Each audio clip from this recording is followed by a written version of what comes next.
The golden hue of sunset bathed Savannah's old quarter, the drooping moss-laden oaks whispering stories no one dared to tell. At the end of the cobblestone street, the Lancaster Mansion loomed in the middle of a vast garden, its tall, endless windows like eyes silently watching everything. Mrs. Ruth Halloway, the seventh nanny in less than 8 months, dragged her small suitcase down the marble steps. Her hands trembled, her eyes darting toward the second-floor window where 2 small figures pressed their faces against the glass. The evening wind gusted, carrying with it the whispered words she had heard the night before. "It's your turn." When Adrian Lancaster stepped out, he was still in his suit, tie slightly askew after a long, tense day at work. "Mrs. Halloway, at least tell me what happened. I'll double, triple your salary if necessary." She shook her head, her voice raspy. "No money is enough to spend another night here, Mr. Lancaster. I've cared for 5 congressmen's children, handled the Wright twins, but your 2 girls are not ordinary children." Adrian frowned. "They're just grieving. Losing their mother was a huge shock. You know that." "No, you don't understand. Last night," she swallowed hard, "I saw their dolls arranged in a circle in the room and heard chanting, like it didn't belong to this world. And this morning, they described my grandson's accident in Pittsburgh, every broken bone, before I even got the phone call from my daughter." Mrs. Ruth gripped the handle of her suitcase as if clinging to the only certainty left in her life. "I pray the Lord watches over you and the girls." Then she turned away, her figure fading into the shadows, leaving Adrian frozen on the steps. From the second-floor window, Clara and Celeste kept watching. Their eyes did not blink, their faint smiles as if guarding a secret far too great for children to know. Adrian felt a chill run down his spine for a moment, the feeling he had been trying to ignore for the past 2 years. The next morning, Adrian Lancaster sat in his study, surrounded by scattered papers and a long list of crossed-out phone numbers. Every call to nanny placement agencies ended the same way. Enthusiastic at first, then falling silent upon hearing the name Lancaster and the mansion's address, followed by a polite apology. He leaned back in his chair, rubbing his temples. The image of Mrs. Ruth from the previous night still haunted him, and her words, "They're not ordinary children." Synchronized footsteps echoed down the hallway. Clara and Celeste appeared at the study door, their blonde hair tied high, gray eyes gleaming cold like steel dampened with dew. "Daddy doesn't need to call anyone else," Clara said. "Mrs. Mariah will come," Celeste added. Adrian raised an eyebrow. "Mrs. Mariah? I've never heard of her."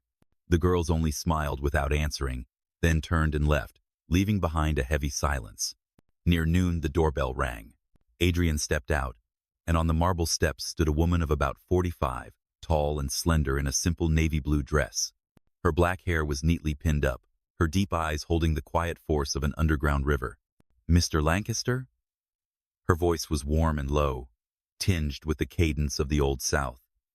"I'm Mariah Duval. I hear you need a nanny." Adrian frowned slightly. "Who referred you?" "No one." Mariah smiled softly.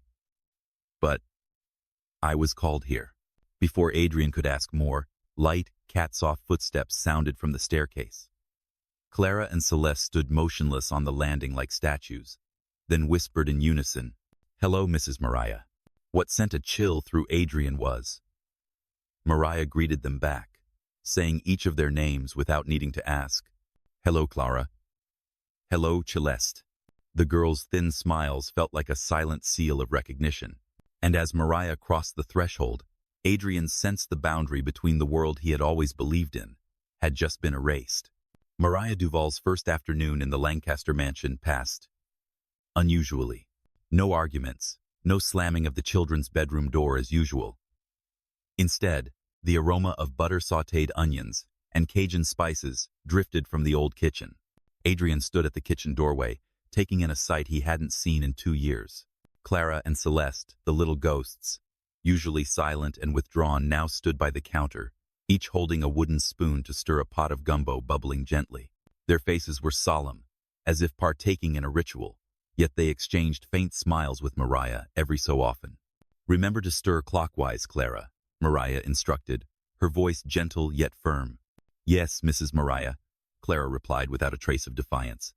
Celeste sprinkled in pinches of seasoning as though she had memorized the recipe by heart. Adrian could hardly believe his eyes. Since Isabel's passing, every nanny had complained that Clara and Celeste refused to participate in any activity, yet here they were, compliant and perfectly in sync. When dinner was served, the sweet, spicy scent of the dish seemed to chase away the cold that had long clung to the house. The girls ate properly, listening intently as Mariah told an old tale from Louisiana, a story that blurred the lines between history, legend, and the unverifiable. Adrian sat at the head of the table, eating in silence, observing. There was something in the way Mariah looked at Clara and Celeste, not pity, not fear, as with the previous nannies, but recognition, as though she had known them long before this meeting. That night, for the first time in many months, the second-floor hallway did not echo with eerie, whispering laughter. The girls' bedroom door closed softly. From inside came Mariah's voice, reading a story steady and low, lulling the entire house into a rare, peaceful sleep. But Adrian did not sleep right away. In the darkness of his room, he wondered, was this peace a gift or a sign of something yet to come? That night, wind from the Savannah River roared through, oak leaves whipping against the window panes with a shrill hiss. Adrian woke around 2 a.m., stirred by faint, murmuring voices in the second-floor hallway. He stepped out, bare feet chilled by the wooden floor, following the dim light from Clara and Celeste's room. The door was ajar. Holding his breath, Adrian nudged it open. Inside, Mariah Duval sat between the two girls on a round rug. Before them burned a short candle, its trembling glow casting flickers across their faces. Clara clutched her worn doll. Celeste stared unblinking at the flame. "What do you see?" Mariah's voice was low, steady, hypnotic. "Smoke," Clara whispered. "Red fire, the roof collapsing." Celeste continued. Then both turned to Mariah in unison. "Miss Pearson." "Her cat is trapped." Adrian's heart thudded. Miss Pearson was their history teacher. "So what do we do?" Mariah asked. "We have to tell her." "Now," Clara said. "Number." "Tell someone who will believe," Celeste corrected, her eyes flashing with determination. Mariah nodded. "Tomorrow, we'll call the fire department anonymously. They'll inspect the wiring in that neighborhood." Adrian wanted to step in, to demand answers, but something in Mariah's tone made him hesitate. He returned to his room, convincing himself this was just some role-playing therapy. The next morning, as Adrian poured coffee, the live news broadcast broke in. Miss Pearson's house had been urgently inspected by firefighters after an anonymous tip. Faulty electrical wiring was found, severe enough to nearly cause a fire. Her black cat was brought out safely. Adrian froze, gripping the hot mug tightly. The whispered words and images from the night before replayed with chilling clarity in his mind. He looked up at the staircase. Clara and Celeste stood there, arms crossed, eyes holding knowledge far beyond what any child should possess. On Saturday afternoon, a thin veil of gray clouds covered the Savannah sky, the light filtering through like something from an old dream. Mariah Duval chose the sunroom at the back of the mansion where midday light mingled with the whisper of wind through the rose garden as the special space for today's meeting.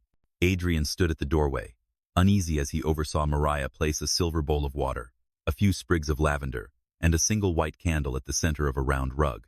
"Mariah, I don't want the girls thinking they can call the dead," Adrian said quietly.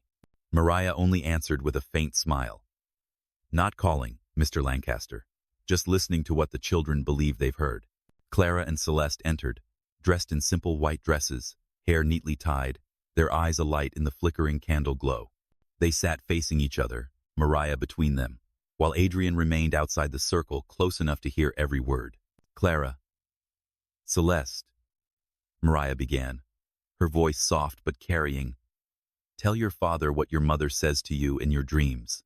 The girls glanced at each other. A long silence passed, as though they were exchanging something wordless. Mama said, "She didn't leave because she wanted to," Clara said. "The storm came faster than anyone expected. She tried to come back but couldn't," Celeste continued. "Both together. She thinks about us every day. And she's sorry to Daddy." Adrian felt a thin blade slide into his chest. "Sorry for what?" "For not telling you everything," Clara whispered. "About the family. About the knowing," Celeste said, bowing her head slightly. Mariah stayed silent, letting Adrian confront words he had never believed in. Then Clara leaned forward, eyes fixed as if seeing through the air. Mama left something for us. A wooden box, carved with roses. Celeste added. She hid it and left a message. Where water meets stone and time stands still. The candle in the circle wavered, its flame dancing as though stirred by an unseen wind. Adrian shivered. For a fleeting moment, he almost believed Isabel, his late wife, was standing between light and shadow, waiting for him to understand all she had meant to say. That night, after Clara and Celeste had gone to sleep, Adrian sat alone in the study. The girl's words kept looping in his mind. Where water meets stone and time stands still. He opened a desk drawer and took out a small wooden box filled with Isabel's keepsakes. Among the letters and postcards, a brown leather diary emerged. The cover was worn at the edges, with the initials ICL Isabel Caldwell Lancaster embossed in the lower corner. Flipping through the first pages, Adrian found only everyday notes, gardening schedules, dinners with friends, picnics with Clara and Celeste. But the further he read, the more the entries began to change. Shorter, fragmented, and more cryptic. Clara knew about the Beaufort tornado before the news broke. Celeste drew a ship in a storm 3 days before the weather turned. Not just intuition. The knowing, as Mother used to say. Adrian's pulse quickened. That phrase, the knowing, appeared again, as if threading an invisible string between pieces of a truth he had never dared to believe. Then he stopped at a page marked with a red star in the margin. I received a call from C. They say they know about the family's history and the children's potential.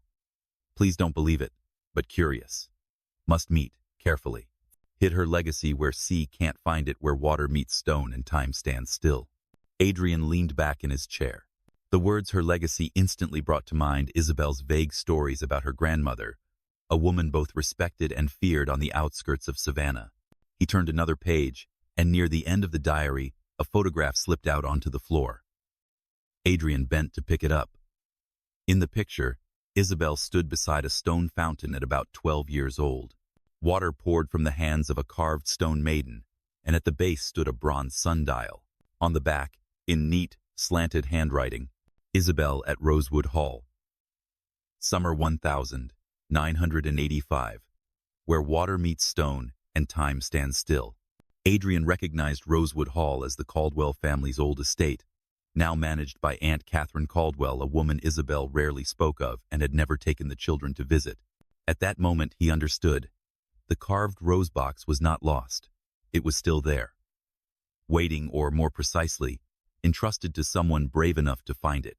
And in the darkness of the study, Adrian suddenly felt as though he had just opened a door into a world he had never been prepared to enter. The next morning, Adrian Lancaster rose early, the Savannah sky still veiled in mist. He had made his decision. They would go to Rosewood Hall. In the dining room, Clara and Celeste were already seated, uniforms neat as if they knew about the trip. "Are you ready, Daddy?" Clara asked, her voice devoid of surprise. "Rosewood Hall." Celeste murmured faintly, "We'll find it today." Adrian glanced at Mariah Duval. She only shrugged, though a flicker of caution passed through her eyes. Rosewood Hall appeared after a 40-minute drive beneath rows of moss-draped oaks. The 3-story white mansion stood proud amid sprawling grounds, surrounded by perfectly trimmed rose gardens and an ornate black iron fence. The gate was opened by Gregory Hale, the Caldwell family's longtime butler, thin, slightly stooped, with an appraising gaze that seemed to weigh every guest. "Welcome, Mr. Lancaster, young ladies. Rosewood Hall is always open to family," he said in a smooth but unreadable voice. They passed through a marble-floored great hall, its high ceiling adorned with frescoes faded by time. Clara and Celeste stayed silent, holding hands, their eyes scanning each corner as if searching for something familiar. When they reached the back garden, a stone path led to a secluded area hidden behind tall hedges. Stepping through, Adrian halted in his tracks. The fountain from the photograph was there, the stone maiden holding her hands for the cool stream of water, and a bronze sundial dulled with age at her feet. Time here seemed to slow, leaving only the sound of water falling and the faint scent of roses drifting in the breeze. Clara and Celeste circled the fountain in perfect synchrony. They stopped at the northern side where a small carved rose lay hidden in the stone's crevice exactly as in their dream. Here, they said together. Adrian knelt, running his fingers over the spot. The mortar there was slightly recessed, like a concealed button. Drawing a deep breath, he pressed firmly. A soft click sounded, and a section of stone slid inward, revealing a dark cavity. Inside, wrapped in oilcloth, was a deep-hued wooden box intricately carved with roses, exactly as his daughters had described. Adrian held it close to his chest, the wood's coldness seeping through his shirt. From a distance, Gregory stood watching, his polite smile unchanged, but his eyes sharp as blades.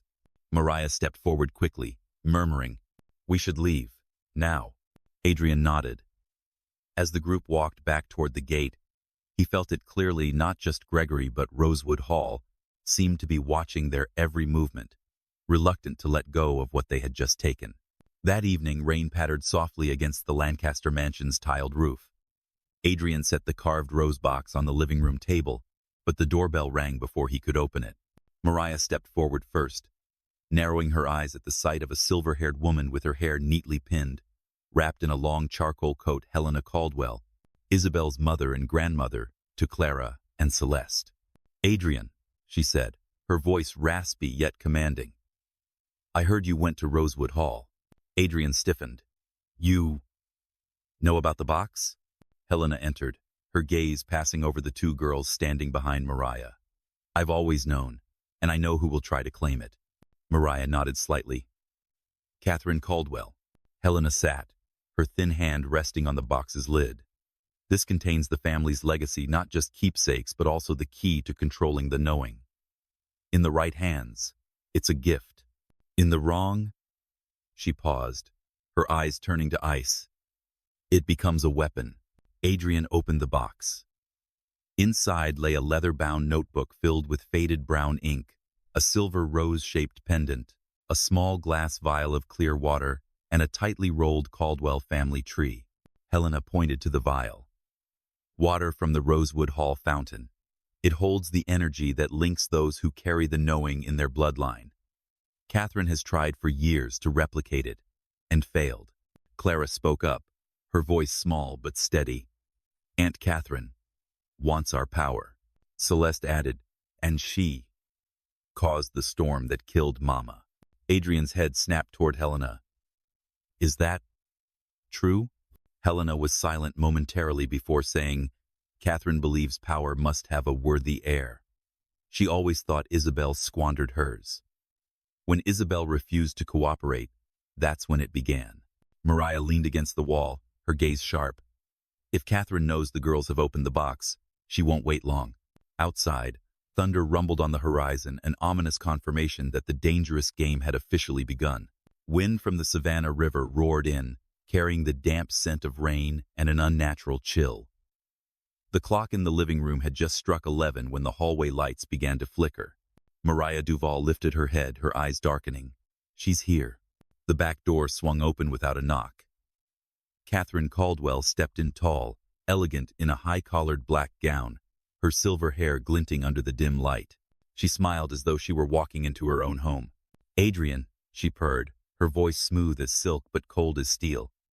"I hear you found something that belongs to Rosewood Hall." Adrian positioned himself in front of the table where the carved rose box sat. "It belongs to Clara and Celeste." Catherine moved closer, her gaze drifting to the girls. "Do you think they know how to use it? This power needs guidance, not to be squandered like their mothers." Clara stepped forward, her eyes glinting cold. "You killed Mama." Celeste's voice rang clear. "You made the storm." "We know." The air in the room thickened. Catherine did not deny it, she only smiled thinly. "When you possess such a gift, sometimes you must remove those unworthy of it." Suddenly, the temperature plummeted. The candle on the table flared and burned blue, while a spiral of wind circled the three women, Catherine, Clara, and Celeste, drawing the room into an invisible vortex. Mariah pushed away from the wall, stepping toward the center, her voice echoing like a command. "No one will force these girls, Catherine. And tonight is your boundary." Catherine laughed, a sound layered with many voices. "A boundary? I've never known such a thing." The protective wards Helena had placed in the four corners of the room began to glow, their silver outlines vibrating violently. Threads of light spun like a web around Catherine, but she tilted her head, her eyes sparking with defiance. "We'll see who's the last one standing," Catherine murmured just before the room erupted into a violent whirlwind, pulling everything into the final battle. The whirlwind in the Lancaster living room felt like it could tear each brick from its place. Outside, rain lashed against the window frames in a pounding rhythm, like war drums.